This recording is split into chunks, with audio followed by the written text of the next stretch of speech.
এর জন্য পেঁয়াজটাকে লাল করে বন্ধুরা ভেজে নিয়েছি। এবার এর মধ্যে আদা রসুন যে পেস্ট করা ছিল সেটা দিয়ে দিচ্ছি।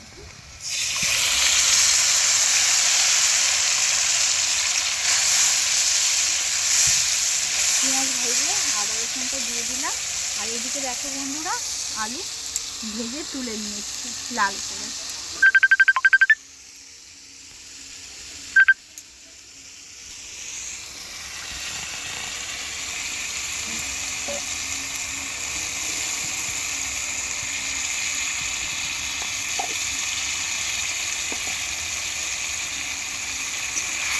এবারে ভালো করে মশলাটা কষিয়ে নিয়ে মেখে রাখা মাংসটা তুলে দেবো।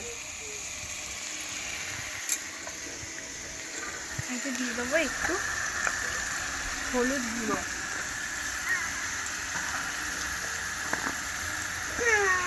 একটু লঙ্কার গুঁড়ো। আর আমাদের পুচকি শোনা দেখো নিজের একার মনে খেলছে। ও একা একা খেলা করছে বন্ধুরা, দেখো।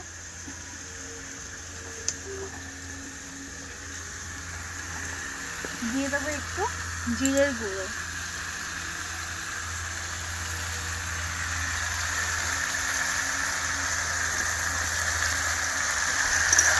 এবার ভালো করে মাংসটা কষিয়ে নেব। এই মশলাটাকে ভালো করে কষিয়ে নেব যতক্ষণ না তেল ছাড়ছে বন্ধুরা। আর এত সুন্দর উনানটা জ্বলছে, তোমাদেরকে কি বলবো, তোমরা তো দেখতেই পাচ্ছ।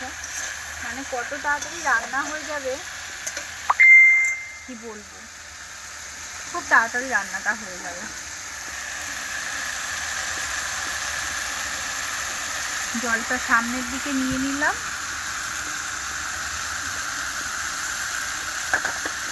আর এই যে ম্যারিনেট করা আছে মাখানো খাসির মাংসটা এবার তুলে দেবো, যেহেতু মশলা থেকে তেল ছেড়ে গেছে বন্ধুরা।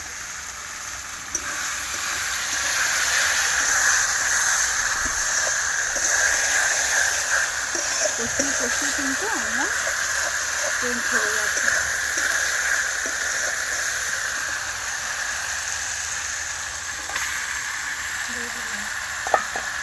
এইবারে হচ্ছে ভালো করে কষানোর পালা।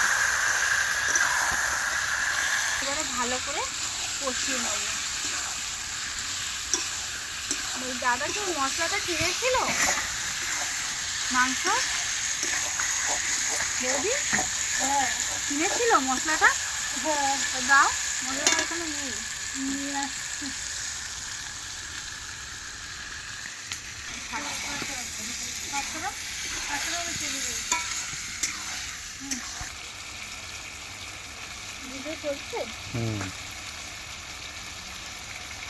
সানরাইজের মিট মশলা একটুখানি দিয়ে দেবো। হচ্ছে সানরাইজের মিট মশলাটা দিয়ে দিলাম, দিয়ে ভালো করে মাংসটাকে কষিয়ে নিচ্ছি। যতক্ষণ না মাংস থেকে তেল ছাড়বে ততক্ষণই কিন্তু মাংসটাকে ভালো করে কষিয়ে নিতে হবে। আর এটা কিন্তু একদম রেয়াজি, ফুল রেয়াজি মাংস, খুব সুন্দর কিন্তু চর্বি চর্বি আছে। আর খাসির মাংস চর্বি না হলে ঠিক ভালো লাগে না।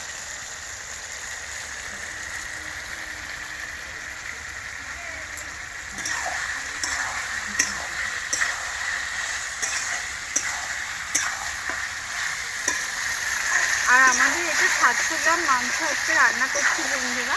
তো 700 গ্রামে যতটুকু মশলা দেওয়ার আমি কিন্তু ততটাই দিয়েছি।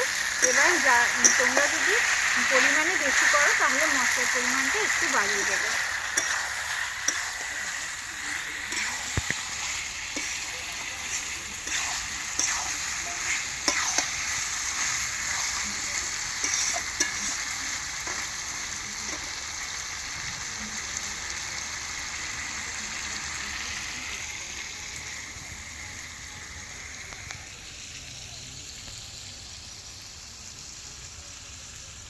সত্যি করে গ্রাম্য পরিবেশ বলতে এইখানেই বোঝায়। চারিদিকে জঙ্গল, দু একটা আলো বাতি জ্বলছে, ওই দিকটা বিশাল মাঠ, মাঠের পাশে দু একটা বাড়ি, সামনে পুকুর, এখানে গাছপালা। এদের উঠানের এক সাইডে কাঠের উনুনটা আছে, তাতেই রান্না করে।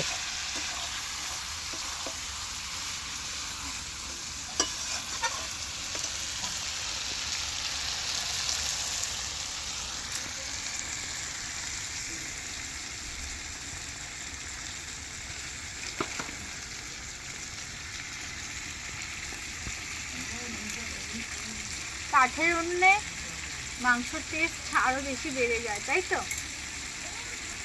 বলছো না? মাংস দিয়ে ক পিস খাবি? 4টে খাবে। তুমি 4টে মাংস খেতে পারবে সোনা? তুমি ওরম বলো, খেতেই পারো না।